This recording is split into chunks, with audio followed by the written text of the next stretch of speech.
యుద్ధంలా అడుగేశాడంట, కోట్లాది గుండెల్లో కొలువయ్యాడంట.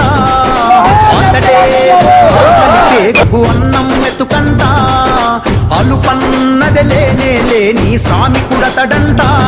తన తల్లి పాదాలకు వేల దండాలోరన్నా, తన రక్తాన్నే పేదల పక్షం నిలిపినదోరన్నా.